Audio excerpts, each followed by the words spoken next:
Number one, shout out to Camila, because had it not been for Camila, I would not know what to do.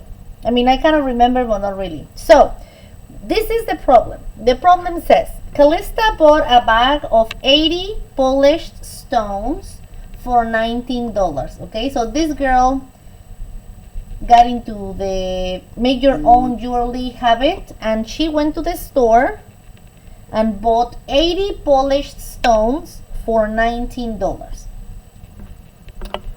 So here's her bag, right? Like, I don't know how the bags look like nowadays, but over here she has 80 of these, and these are $19. Okay, does she have everything that she needs to make the necklaces? No, she just has the stones, right? And then she also bought necklace chains for $35. How many? I don't know, enough to make the necklaces, right? Look, she made as many necklaces as she could using the stones. So then she buys another bag or whatever, right, of the chains right here. And those chains cost $35. Okay. Okay, now what is these? These prices, 19 and 35, is just what cost for her to make her necklaces, right? So you have to go to the store and buy the stones and buy the necklaces or the chains. And then what she proceeded to do is that she has one chain with 3 stones. One. Another chain with another 3 stones. 2, right? What are they telling us? They're telling us that each necklace had 3 stones. So that's right here, right? That one necklace, 2 necklace, and then another, and then another, and then another. And she sold those necklaces for $9. How much money did she earn from selling the necklaces after accounting for what she spent on the market? So instead of just doing 1 necklace and 2 and 3 and 4, because that's going to take a long time, could we agree that I'm going to make this being my 80 stones, right? These are my 80 stones. What am I supposed to do with that 80? Am I going to multiply it by 3 or divide it by 3? Remember that your answer has to make sense, right? If you multiply this number by 3, you're going to end up with 240 stones. And that has nothing to do with what you have, right? Because you have only 80 at the beginning. They only told you that she just bought 1 bag, right? So look, I can do 1 necklace with 3, and then another necklace with 3, and then another necklace with 3, until I figure out how many necklaces with 3 stones she made. So what I have to do is divide 80 by 3. So I'm gonna do division right here. 80 divided by 3. 3 times 2, 6. Remainder 2. Bring down the 0.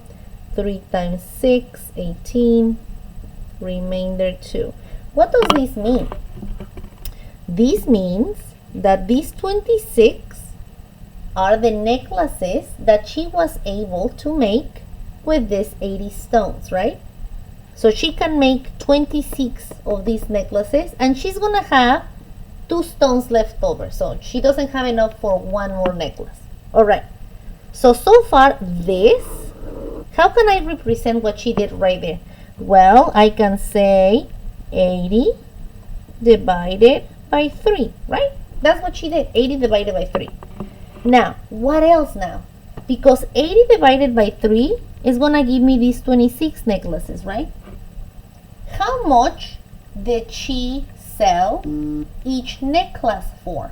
The problem is also telling me she sold the necklaces for $9 each. Okay, well, if she made 26, one necklace is 26. 2 necklaces is going to be 52. And then 3. And then 4. So what am I doing? I'm going to do 26 times 9. So this right here I'm going to multiply it by 9, right? Do you see how I'm making my own equation as I go? My written expression. So far, I know that the money... Actually, no, let's just start from the beginning. The number of necklaces, we know that we can figure it out with 80 divided by 3 so far. And then the number of money that she make in reality is 80 divided by 3, right? That's the 26 necklaces. And then I'm going to multiply this by 9. Is that the money that she made? No. Why not? Because remember when I told you that if I make a cake, I told you an example when I was teaching you a long time ago about profit, like maybe 3 weeks ago, I don't know. If I make a cake and my cakes are so amazing that I sell it by $500, but if it takes me, say, $100 to make the cake, in reality, my real earnings, my real profit is $400, right? So this problem is exactly the same. This is the money that she makes. She makes 26 times $9. So 9 times 6 is 54. 9 times 2, 18. 23. But that is not the money. That's not the total money that she actually makes. Because guess what? She spent this on buying her materials. So let's just continue. Let's just continue building our written expression. So the money that she actually made, right? Like the question is, how much money did she earn after accounting for what she spent? Okay, the money that she really earned, money earned equals the money that she made minus the money that the materials cost, right? Alright, so what is that in the end? Well, how much money did she make? She made 80 divided by 3, that's 26, times 9, and all of that minus the sum of what? How much did she spend? 19 plus 35, right? 19 plus 35. The end. And if you multiply that, or you multiply this, you divide this, multiply this, minus the addition of these two. So it's 234 minus 54, 180. And that's your written expression. Okay, that's it. Good luck tomorrow. Bye.